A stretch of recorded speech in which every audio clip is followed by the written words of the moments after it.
Number 1, রাসূলুল্লাহ সাল্লাল্লাহু আলাইহি ওয়াসাল্লাম বলেন, যে ব্যক্তি আমার 40টি হাদিস আমার উম্মতের কাছে পৌঁছাবে তার জন্য আমি কিয়ামতের দিন বিশেষভাবে সুপারিশ করব। সুবহানাল্লাহ।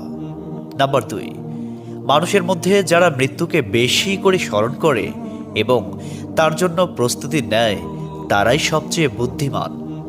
নাম্বার 3, প্রত্যেক জিনিসের জাকাত আছে, আর দেহের জাকাত হচ্ছে রোজা। নাম্বার 4, যে তার সময় আল্লাহর জন্য ব্যয় করে না তার জন্য জীবন অপেক্ষা মৃত্যু শ্রেয়। নাম্বার 5, যারা সব সময় ইস্তিগফার তথা ক্ষমা প্রার্থনা করে তাদের সাথে উঠা বসা করুন, কেননা তাদের হৃদয় সবচেয়ে কোমল হয়। নাম্বার 6, তুমি যত সিজদা দিবে আল্লাহ তত গুণা তোমার মাফ করে দিবেন। সুবহানাল্লাহ। নাম্বার 7, সূরা ফাতিহা